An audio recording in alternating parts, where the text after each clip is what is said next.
Hello there. So, this is a video that I've been thinking about doing for a long time now.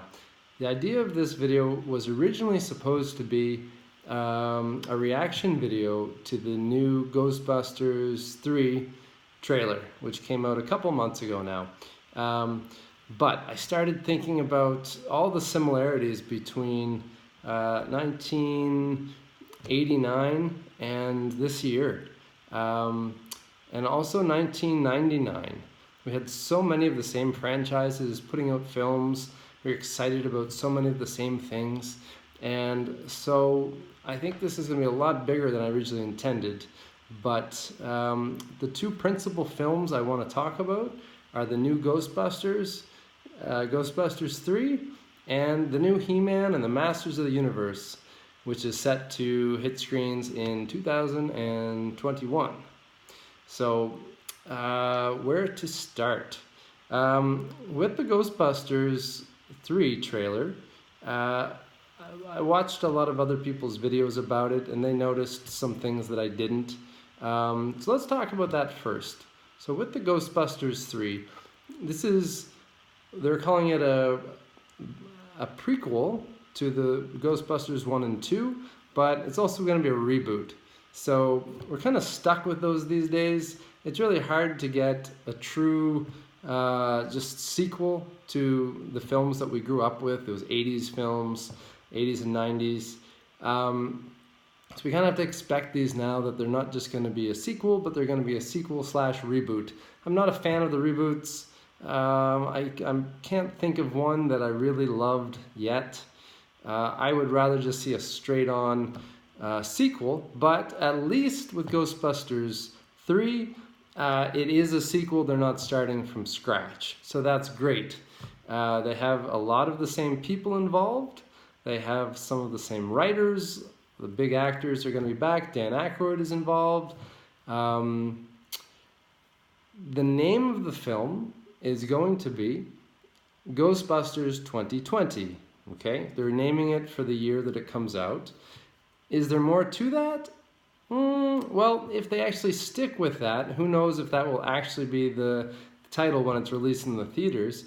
I was thinking, if you think of 2020, what do you think of? When I hear 2020, I think of vision, like perfect vision, 2020. And if I have to think of one specific Ghostbuster who comes to mind with vision, it'd be Egon, because Egon had glasses. So we could say Egon didn't have 2020 vision. Maybe now that the actor who played Egon has passed on, maybe we're going to see Egon back as a ghost. I've heard some rumors that they're going to use some original footage from the original film. I'm assuming they mean footage that wasn't used. So wouldn't it be great if we saw some of that original footage just edited a little bit to have Egon appear as a ghost? And maybe in ghost form, maybe he has perfect vision. Maybe he's able to see things that the other Ghostbusters aren't able to see. If you have any other guess as to what 2020 could mean, please add a comment and let us know what you think. Now, talking about bringing back a character who the actors passed on, we've seen that happen before, most noticeably with Rogue One, where they resurrected Tarkin.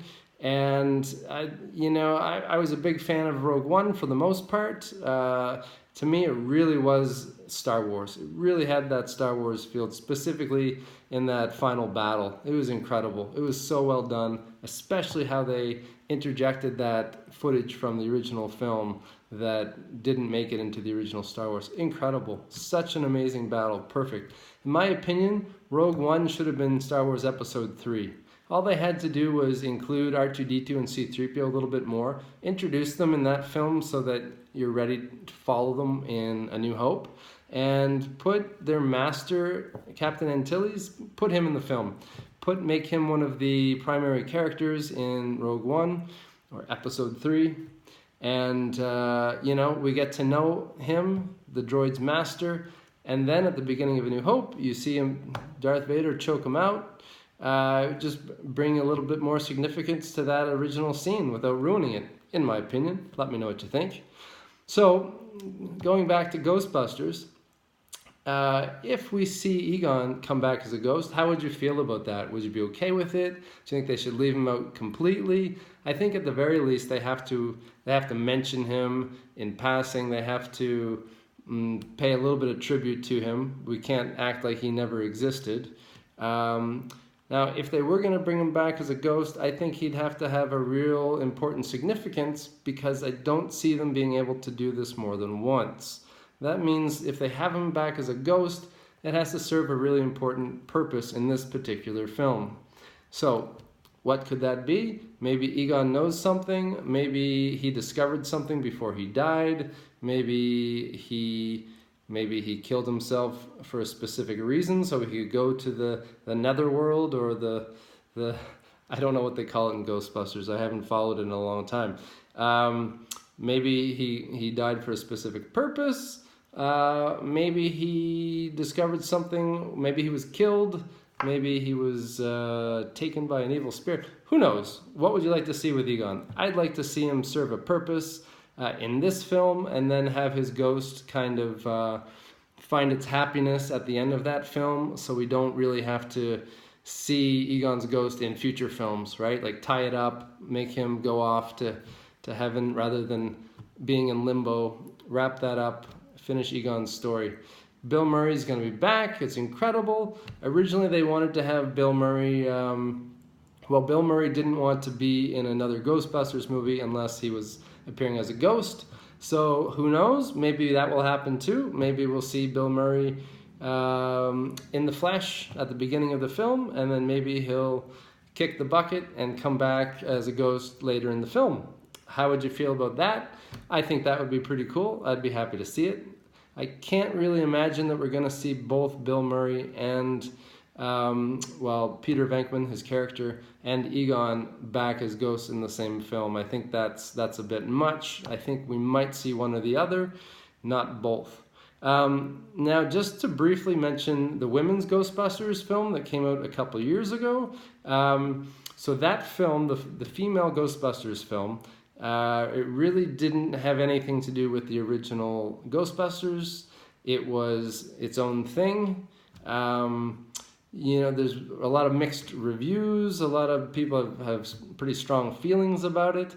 I'll tell you what I liked about it.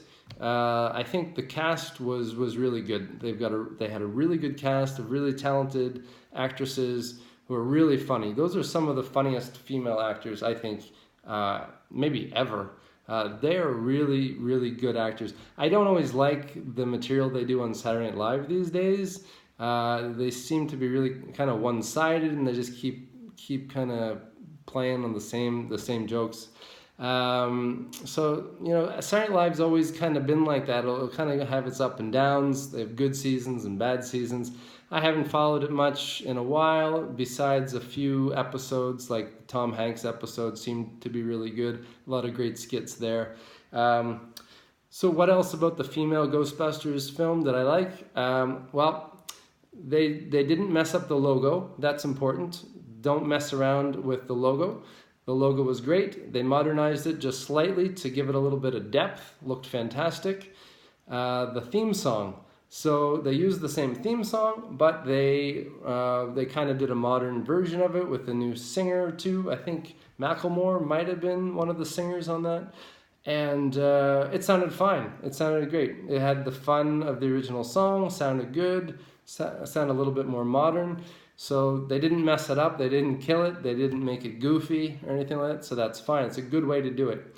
So they got the song, they got the logo, they had the same symbol on their uniforms, the same logo. They had the same firehouse, if I recall, was pretty much the same. I don't really remember the firehouse. I think they missed their opportunity with the car. I think the Ecto, whatever it was called in the women's version, was not a very interesting car. I think that's one of the big things about making a great film, is you got to have that awesome classic car.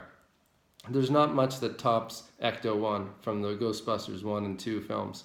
So the trailer we've seen for Ghostbusters 2020, it's in a countryside. If you haven't seen it, maybe go check it out right after you watch this. We got a camera sweeping through the countryside. It kind of looks like a farmyard or something. We see a little bit of ectoplasm on a fence or something. We go inside this old barn. It looks like looks like some equipment. Somebody's been working on proton packs maybe. And then we see something covered in a tarp, and the wind kind of blows it up, and there we see Ecto-1. All right, you got to have it. You knew it was going to be in this film. It wouldn't be Ghostbusters without Ecto-1. Something people have pointed out is the license plate on the back of Ecto-1. It's the license plate from the original film, not the license plate from Ghostbusters 2. I'm not sure if that has much significance to anyone. But someone else noticed that they used some music. I think it's the music that we originally hear in the library in the first Ghostbusters film. We have that awesome ghost librarian. These are all nice little things put together for the trailer. I don't think anything that we saw in the trailer is actually going to appear in the film. I think this was just created as a teaser. That's all that it is. They used some music. They did some fan service. And it was pretty cool. Got me excited about it, made me want to do this video. And yeah, I can't wait. So that's coming out next year. I wouldn't be surprised if it gets pushed back or delayed a little bit, but seeing as how they've picked this name 2020, if they're sticking with that, then I guess we can expect it for next year, and that would be great. So right now, it's also the 30-year anniversary of Ghostbusters 2. So that's going back to 1989. And that year is such a memorable year for me.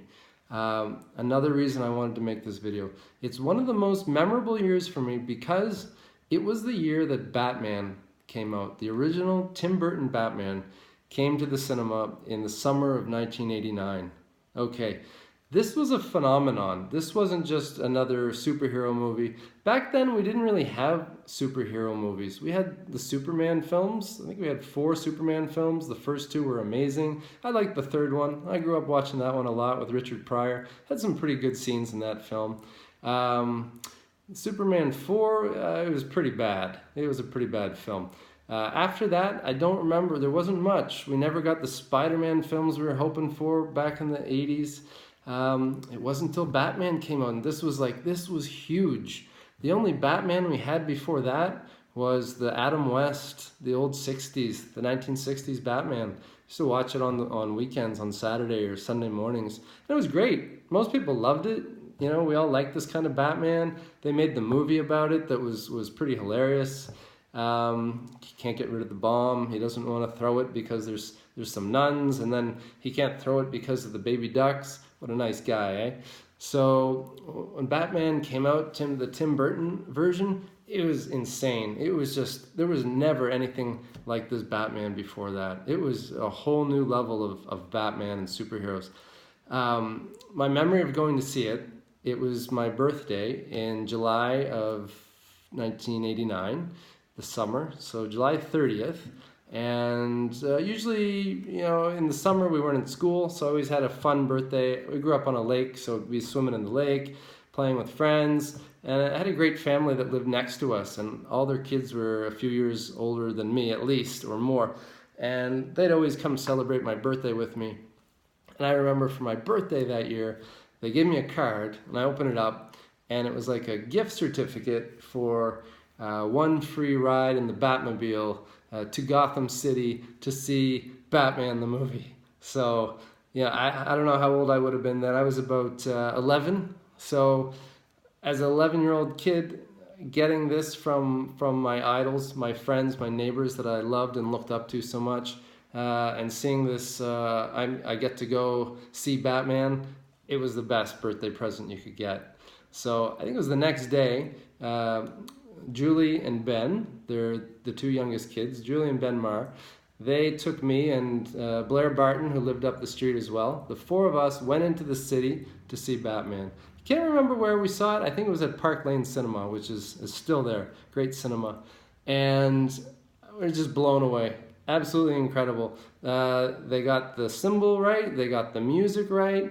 It felt like a real world, and all those gadgets and the car, just going back to how you need a classic car. What car is more incredible than that Batmobile? The Tim Burton 1989 Batmobile? Top car for me ever, absolutely. If you could ask me if I could have one car in the world, what would it be? You'd see me driving around that Batmobile. I'd have to get the Batsuit probably, because if you're not wearing a Batsuit in the Batmobile, it might not work. Anyway, went to see the film with them. It was really memorable because I remember afterwards they took us all to Dairy Queen. I got a banana split, and they said get whatever you want. I got a big banana split, and we got it to go. I think we did drive through. And so I remember being in the back seat and trying to eat this thing. It was pretty messy. And it was 1989, so we had good music back then.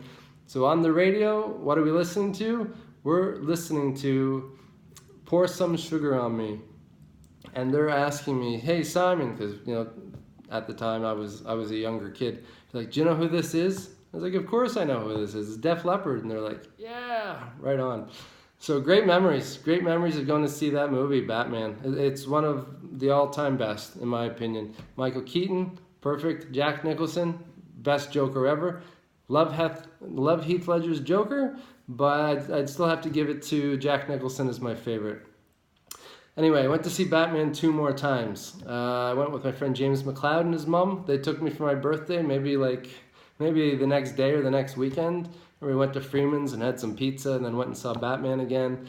And I think I definitely went to see it with my family and my sister as well. So 3 times.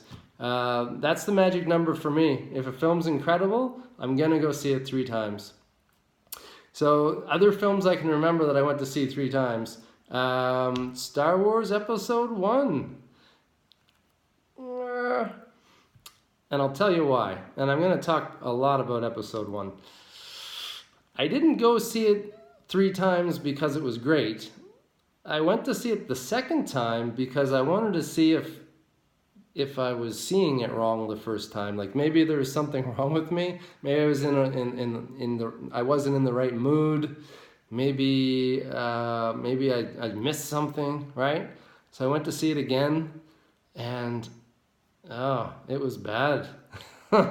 It was still bad. And then probably a few weeks later, I just kept thinking, no, how can a Star Wars movie be bad? It's not possible. So I went again. It was still bad.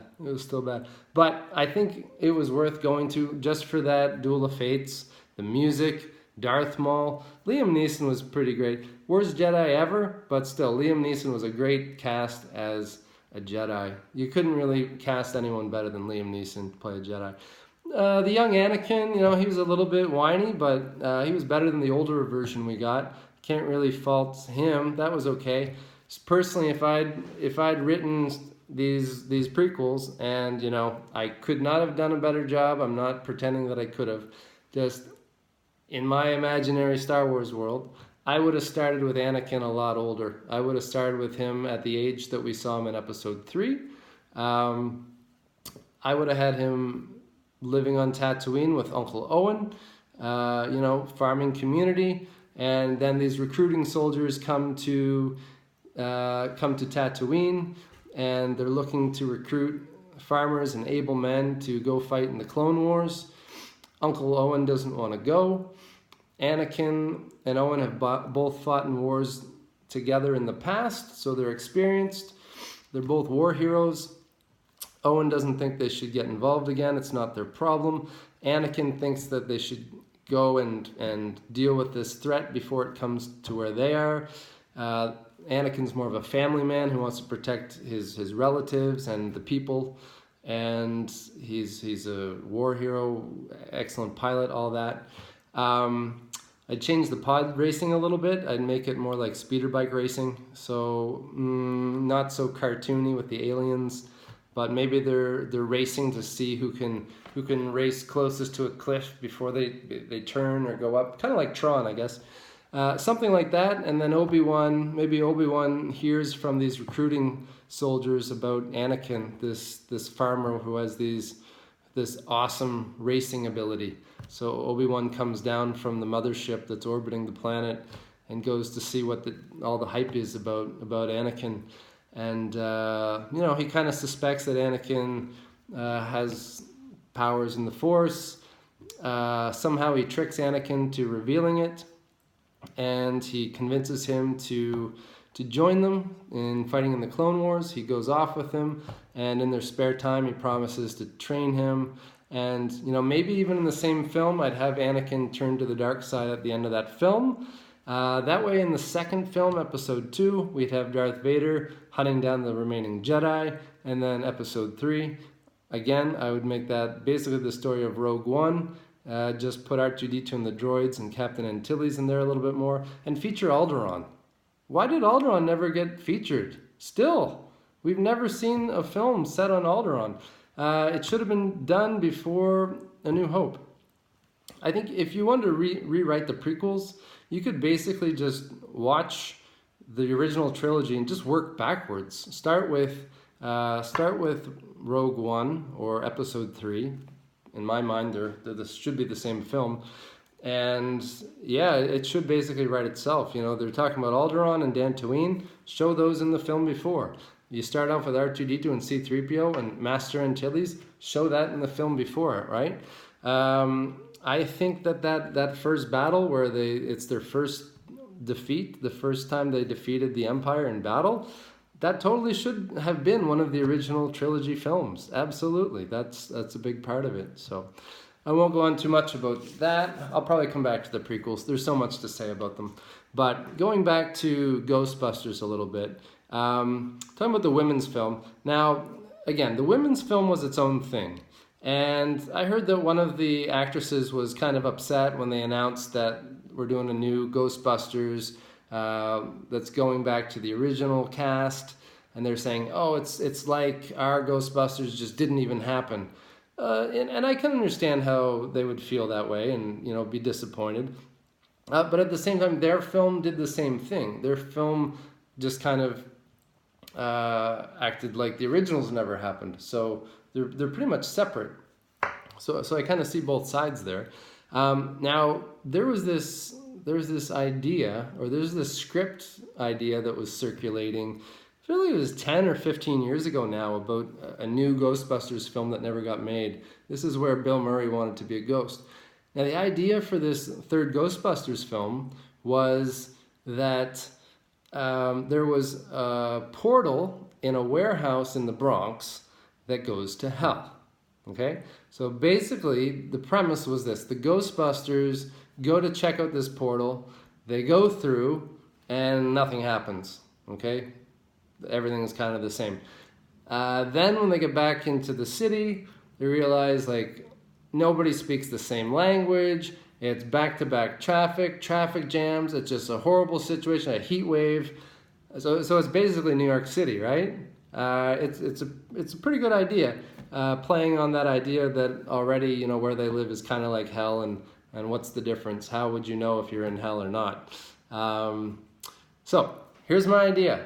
Here's my idea for Ghostbusters maybe 4. Okay, so whatever they're gonna do with this new Ghostbusters 2020, I'm really glad they're gonna do a sequel. I hope it's a soft reboot because I don't want to see the same things repeated too much. But get this. What if they went back to this idea of the portal in the Bronx, okay? And they go through the portal. They think nothing happened. So they basically leave this warehouse and their car is gone. So they assume someone stole the car, right? They take a taxi or whatever. They all go back home. They call it a day. When each of them get back to their own place, there's some other family or someone else living there, or their place is condemned. Okay, so basically the portal worked. They're not in hell, but they're in another dimension. Okay, so they can't get in touch with each other. Their phones aren't working. Everything's kind of weird. They don't know what's going on. When they go to the firehouse, who's there? The women, okay? The women Ghostbusters are there. So basically they're in another parallel dimension, okay? Now I don't know how many Ghostbusters you'd have in there. Maybe you'd have one of the original guys, maybe you'd have Ray, and maybe some new Ghostbusters, I don't know. I think you'd probably have one guy in there and the other Ghostbusters back in the real world, okay? So anyway, They show up at the firehouse where the women Ghostbusters are working, and the women just think that these guys are nuts. Okay? It makes absolutely no sense to them in their world. So you can kind of see where that goes. The Ghostbusters might find their alternate universe versions of themselves. Could even be the guys that we saw in the female Ghostbusters film. We saw Bill Murray driving a cab, I think. Maybe Bill Murray could meet himself. Maybe the other guys could meet their alternative versions of themselves. That would really give them a lot of opportunity as actors to have a lot of fun, just changing their personalities to be real jerks or lazy asses or intellects, whatever they want to do with it. They could have so much fun with that. Then basically the premise would be that there's some threat, some interdimensional threat that the female Ghostbusters, the women Ghostbusters, and the original Ghostbusters have to work together, and at the same time in the two different realities, they have to defeat this threat. Then at the end of the film, they kind of go their separate ways. We realize that both the women's Ghostbusters and the original Ghostbusters, they both exist. They're both in the same world. They're just in different realities. They could somehow cross over in the future. And I think this would be a great way to maybe make people appreciate the women's Ghostbusters a little bit more, tying it into the original one. I think it's the best way you could possibly do it. I'd be happy to see it. So I think that original idea they had for the portal could work to tie the films together. But anyway, for this Ghostbusters 2020, I hope they just basically make it a sequel, a soft reboot, and don't try tying those films together yet. Now here's something interesting. Somebody mentioned that the baby, Oscar, who was Sigourney Weaver's son, who's just a baby in the 1989 Ghostbusters 2, he could probably be a character now since it's been 30 years, so he's going to be about 30 years old. So he's someone we might expect to see. They've just announced that Paul Rudd is going to be joining the cast. I think that's great news. I think most people like Paul Rudd quite a bit. He's good. He was great in Avengers. I don't think I've ever seen him in a film where I didn't appreciate him. I think he's perfect cast for Ghostbusters. I was thinking that maybe we'll see some of the guys that are often in Paul Rudd's movies as well. Like, I don't know their names, but the guy from I Love You Man, some of Paul Rudd's other films, maybe we'll see some of those actors. Other actors I'd like to see in the film, definitely want to see Sigourney Weaver back. Would like to see Rick Moranis come back from retirement. The actress who plays Janine, I'd like to see her back. And I think that actually Damon Wayans and his brother, the guys from Don't Be a Menace and all those things, I think they'd be really good as new Ghostbusters. They might be a little bit older now, but a few years ago, like, they would have been really good. Also Key and Peele, I think those guys would be perfect as new Ghostbusters cast. Who would you like to see in it? Leave a comment below. Love to hear your opinions. There's so much room for all these talented comedians to be in this new Ghostbusters, and I think even like Pauly Shore was someone that people wanted to see way back when they talked about a Ghostbusters 3. Something I'd like to see in Ghostbusters 3 is not doing this thing where you go back to how things were before, where everybody's poor, everybody's unhappy. I know with the hero's journey, you have to start off that not everything's bad and nobody's happy. But maybe with this one, they could do the opposite. Instead of like they're out of jobs, they're out of luck. Maybe Ghostbusters has been really successful, right? And now it's like a multinational company. They're global. There's Ghostbusters in different parts of the world. Janine is maybe one of the CEOs of the company. They've got to do training. They've got to recruit. They've already got new Ghostbusters who've been working for years. And now they're bringing back the original guys because of some new threat. Maybe the Ghostbusters have been really successful, and they're all rich now, and being rich has gone to their head, and they've kind of lost touch of who they are and what means a lot to them. Go that way instead of making them poor and out of work like that. That's what I'd like to see. Anyway, I'm excited to see what they do with it. Do I think it's going to be great? I'm pretty prepared for disappointment these days. When it comes to these sequels of films that we like, my expectations aren't high. Okay, I'm gonna talk all about the sequels that are coming, and yeah, I mean, there's so many sequels coming that there's a pretty good chance that at least a couple of them are going to be great. They're going to be really good. I don't think they're all going to be duds. It's just a matter of which one is going to be the diamond in the haystack, I guess. Ghostbusters, I think it'll be hit or miss. And it's quite possible a lot of these are going to have really great moments, but overall might not be great films. But, I'm going to wait and see. I've got my fingers crossed for Ghostbusters 2020. And, yeah, the original Ghostbusters, I don't have any memory of seeing it in the theater. I would have been pretty young when it came out in 1984. I was born in 1978, so I would have been pretty young. It would have been a little bit older for me. I probably didn't see it till it was on TV. Then Ghostbusters 2, pretty sure I saw it in the cinema, but again, no real memory of seeing it in the cinema. But I tell you, when Ghostbusters came out, that theme song was something else. That was a phenomenon in itself. It was just an incredible song. I know they ripped off Huey Lewis there, but I think they improved on it. Sorry, Huey Lewis. I remember being in elementary school. We had this group come to our school to promote physical education. And I don't know why, but these guys promoting physical education, they all had Ghostbusters shirts, like black shirts with the Ghostbusters symbols. We were all up singing and dancing to the Ghostbusters theme.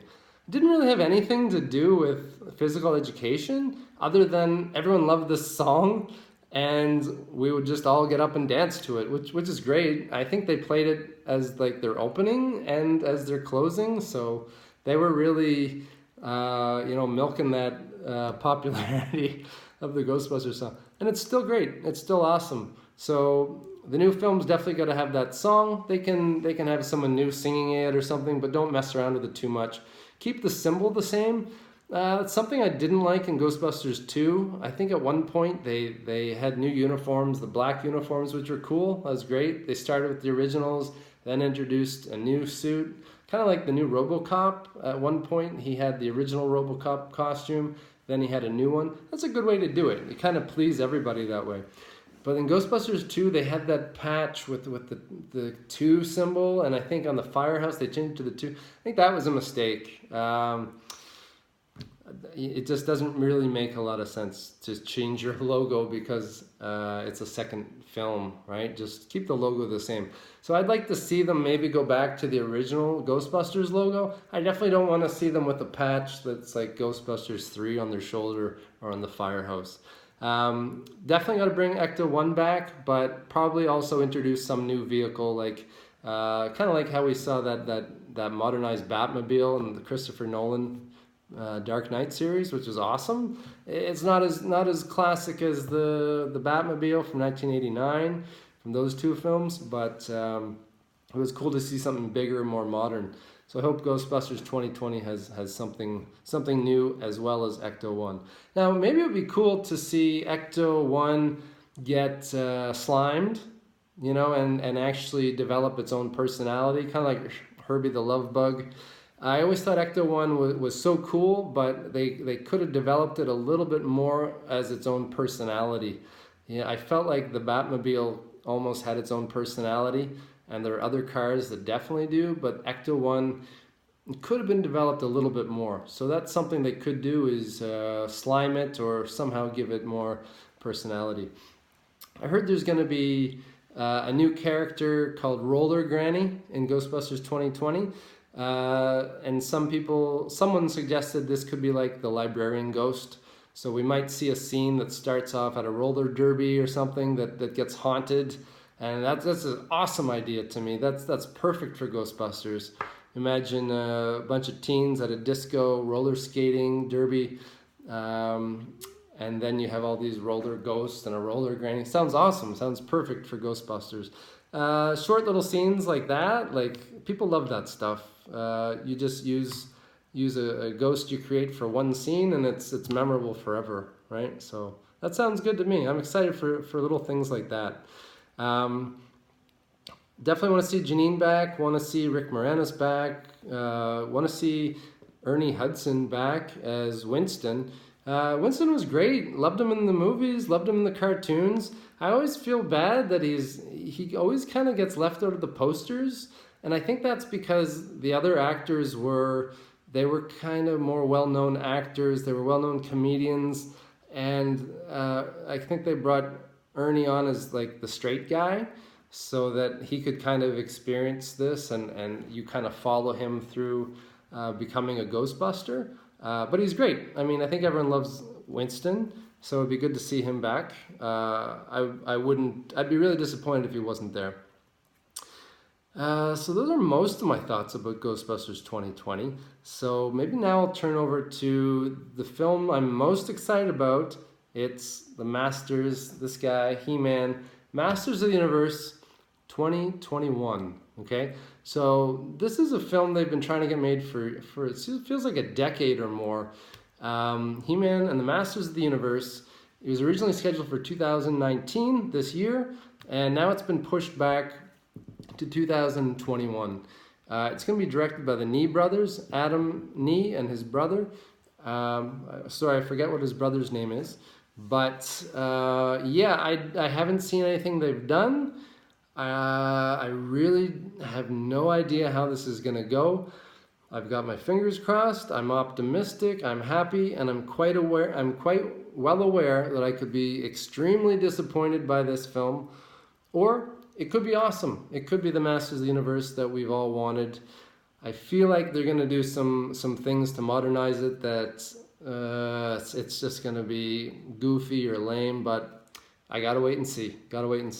So they've cast this new kid who's super popular with teens, I guess. I don't know who he is. I'm an old guy. His name is Noah. Help me out here. What's his name? Noah Sen blah blah blah blah. I don't know what his last name is. I'm gonna check real quick because, and my battery's dying here. I don't think it would be fair for me not to say his name when he's playing the most powerful man in the universe, right? So let's give him the credit that he is due. And so I gotta say, a lot of hardcore He-Man fans were pretty disappointed when they saw this kid cast as Prince Adam He-Man. I myself, I was happy that it was not Nicolas Cage. That was something that I was pleased about. It's, as bad as casting could be, it could always be worse. It could always be Nicolas Cage. So his name is Noah Centineo. If I remember, this kid is like half native, half Spanish, half Greek. He's got a lot of halves in there. He's quite a mix, and he's definitely got the big eyebrows like He-Man, so that's good. He's kind of got strong features. People say he looks like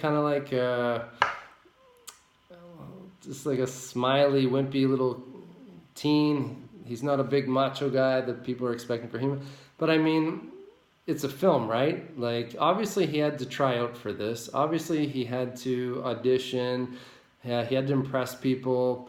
And of course he's going to work out. You got, special effects, smoke and mirrors. I'm totally optimistic that this guy can be a great He-Man.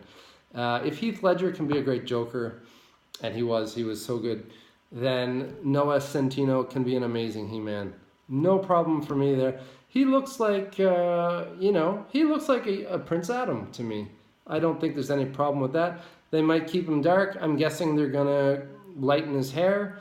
He's probably I'm hoping they're going to give He-Man a revised haircut, not go with the cartoon, and maybe not go with the mullet that Dolph Lundgren had in the 1987 Masters of the Universe film.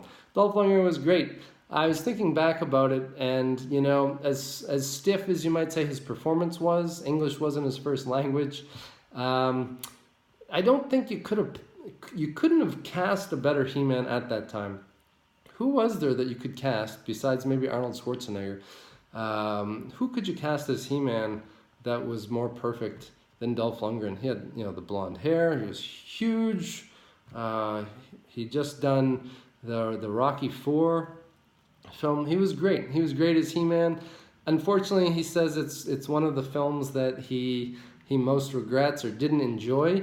Whereas on the other hand, the talented actor who played Skeletor, I got to check his name, Frank Langella, I think, if I'm not pronouncing it wrong.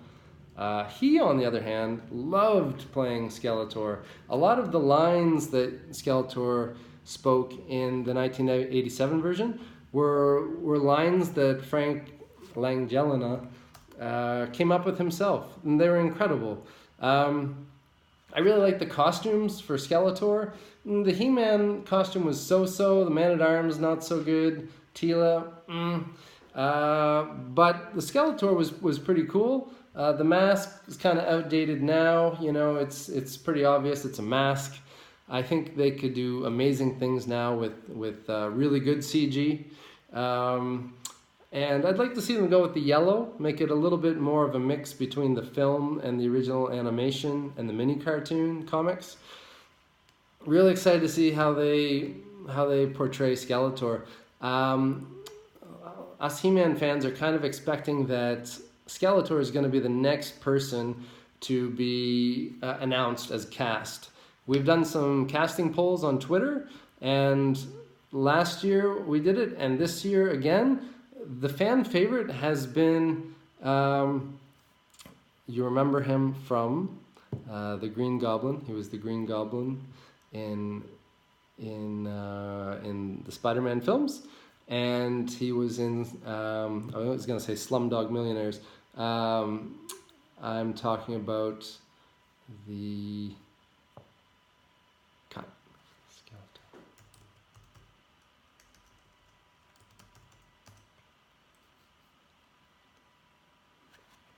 I'm talking about the Boondock Saints. He was in Boondock Saints. So the actor who's received the most votes in the polls that we've done is Willem Dafoe.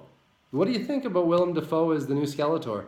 I think it's a great choice. There are a few other popular choices. There was Michael Shannon, who played General Zod in the Man of Steel. He played the bad guy in Shape of Water. I think he'd be an excellent choice. He was kind of a strange actor to me for a while. Now I'm familiar with him, and yeah, I think he's got what it takes to be a really good Skeletor. Another one is David Bautista. A lot of fans voted him as Beastman. I think he'd be an excellent Beastman. He's actually shown some interest in playing Skeletor. I think a fan on Twitter suggested him playing He-Man, and he said, make it Skeletor, and believe me, you'll believe me as Skeletor, something like this on Twitter. So that's pretty cool. Batista's interested. I'd prefer to see him as Beastman, but definitely he fits in on Snake Mountain for sure. The other choices for Skeletor, we've heard Michael Fassbender is someone that a lot of people were voting for. And yeah, Michael Fassbender, Dave Bautista, and Willem Dafoe. Those are kind of the three big ones. Christian Bale was another one that I was thinking he could be good. Anyway, really excited for it. I'm hoping they're going to start this He-Man film off as an origin story. I'd like to see it as Prince Adam having to represent his kingdom, his father at Castle Grayskull, and he has to basically prove himself and go through the castle, and he's being tested by the sorceress in disguise all the while. And all these other princes and lords have come to try to be this champion, and they all fail the tests. And Prince Adam is the one that succeeds. Nobody else knows he's succeeded though, so somehow that has to be explained why nobody knows Prince Adam was the one that succeeded. When he leaves, he goes back and he finds that Eternia has been taken over, and so he's kind of denied the sword. He's refused it. He doesn't think it's for him.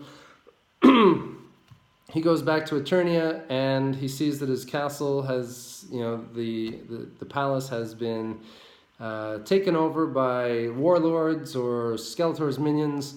And so now he goes back to Grayskull. He takes up the quest. And this is kind of my idea, is that the quest is for him to find He-Man. Not that he's immediately He-Man, but he has to set off and find He-Man. Now, going back to the mini-comics, originally the story was that the Power Sword, He-Man's magical sword of the ancients, was split. It was split in half.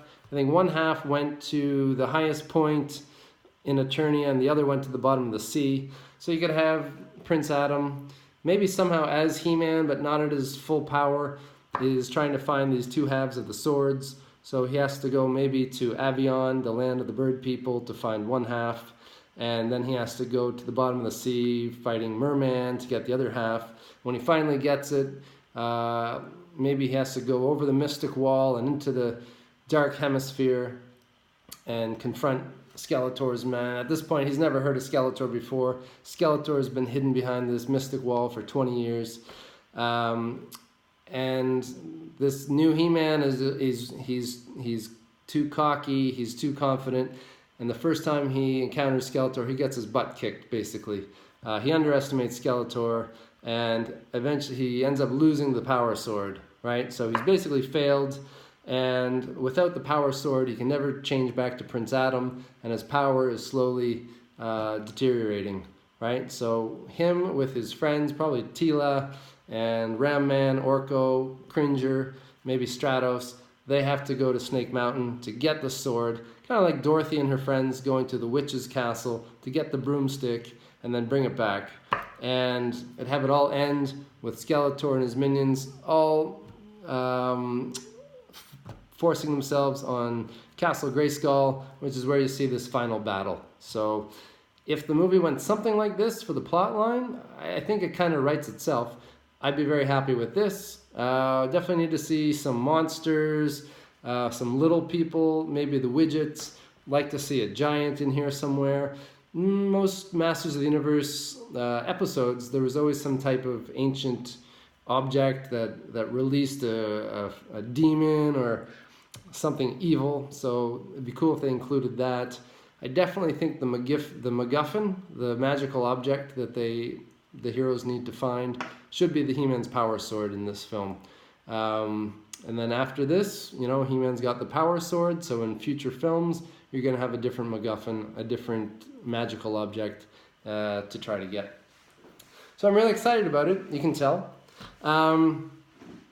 So going back to 1989, the years I wanted to compare were 1989, 1999, and this year.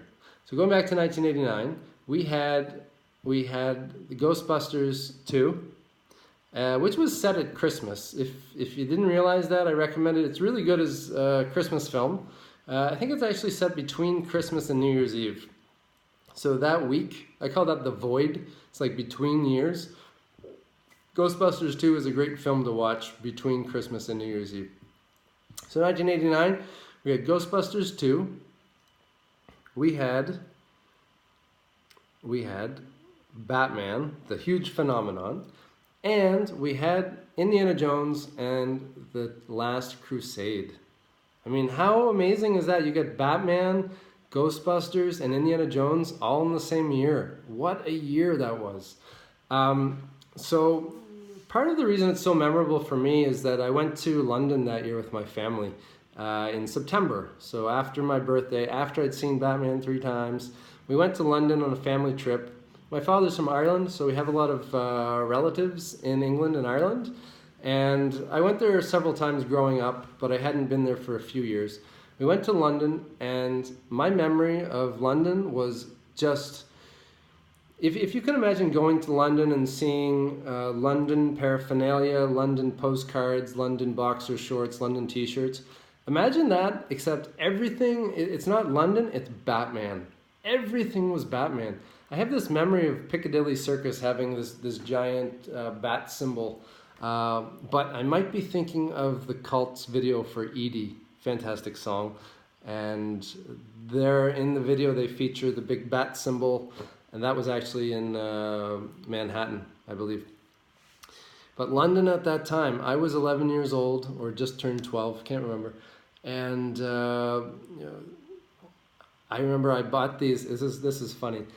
I bought these shorts that I really liked, and I wore them all around England for the whole trip. I was there for about a month. My parents took me out of school. I went to school the first day, met my new teacher, and was like, "Hi, I'm Simon. Nice to meet you. I'm going to be going to England for the next month, so I'll see you in October." He wasn't too impressed, but my parents told me that don't worry, you're getting real life experience and cultural experience, history, and all that. I still kind of think that way. Sometimes I wonder what I missed, though. I didn't do the best in school that year. Anyway, I bought these shorts, and they had the Joker on it. The Joker, when he's in the art museum and he gets the water thrown in his face, and he's got that kind of artsy looking hat on, and his face is melting, and he's laughing, and it says, "Ha ha ha." So I've got this Joker with "ha ha ha" all over my shorts. And little did I know, these were not just shorts, these were boxer shorts, okay? And I didn't know what boxer shorts were when I was that young. I knew like underwear and shorts. So I don't know if my parents knew this or not, but they let me wear boxer shorts for a month that said "ha ha ha" on all the parts of it, all around England. So I don't know if anyone noticed and thought, why is that kid not wearing pants? Or just maybe it just looked normal to other people. I don't know. But yeah, Batman was something else. I collected the Batman trading cards in Canada for that film. And when I went to London, they had them, but the cards were significantly smaller and the packs were smaller. So it was interesting to see the difference in sizes. And those sticks of pink gum, chewing gum that you get in the trading cards, I remember it was just like you'd open up the pack of cards, and then there'd be all this white powdered sugar, and then you just have this stick of brittle pink gum, and you take a bite and it just like crack and just fall into pieces. And if you pick them up and you put them in your mouth, if you chewed them for long enough, you might get something that once resembled something like gum, but it was really bad. But we enjoyed it. So if you haven't noticed with this video, I really want to talk a lot about just 80s stuff that's kind of coming back now. I'm definitely like an 80s kid. I'm not a kid anymore, but I still love it. It's so awesome. The 80s and 90s were the best. The 80s had the best movies, music, video games, you name it. And the 90s, awesome music. 90s was like a 10-year party. It was just the best times. Then the 2000s came and it was all kind of downhill, but there's still lots of great stuff. Anyway, when I was in London, if you're an 80s fan, you'll probably appreciate this. I had one of those yellow Sony Walkmans. You remember those? Remember how good those were? They're so durable. You play your cassette tape in it. And they had a dual headphone jack, right? So I could listen to something, and my friend on the bus going to school, my friends would listen with me. If I was in the car, my sister and I, we'd listen together. My sister's 2 years younger than me, Ainsley. And when we were in London, in England, in Ireland, on that trip in 1989, I didn't have tapes. Well, I had some tapes with music. It was really popular back then, these golden oldies tapes that you'd get if you went to, I think, Esso or Shell. With a fill-up, they'd give you these golden oldies tapes with songs like, I don't know, what the hell are those old songs called? That's the Sound of Men, Working on the Chain. Stuff like that. Yeah, that was good. They were good. They had... So, on this tape player, I used to make these homemade cassette tapes, and they weren't music. I had... If you're an 80s fan, you're going to love this. I had, like, Ghostbusters. I had, like, the cartoon. I had Inspector Gadget, Presto Changeo episode. I had DuckTales.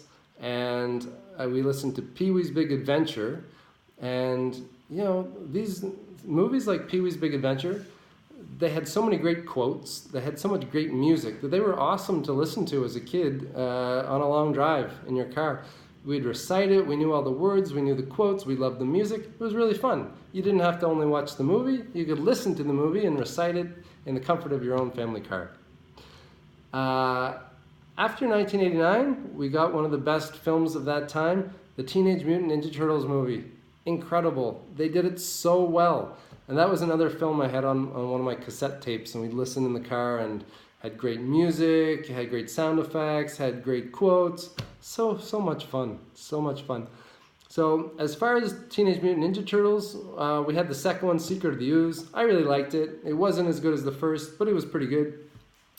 Then we had the third one where they traveled in time. I don't think I even ever bothered to see it because I didn't like the way their eyes looked in their bandanas, and it just looked like the quality was really going downhill.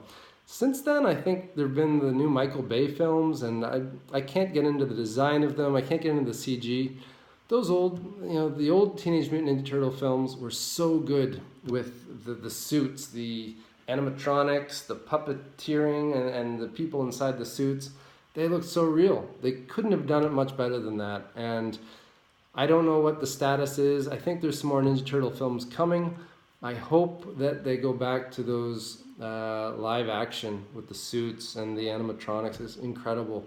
Love that stuff. The original Shredder doesn't get any better than that. The second one, kind of cool how they made him purple to tie in with the animated series. But yeah, just the helmet.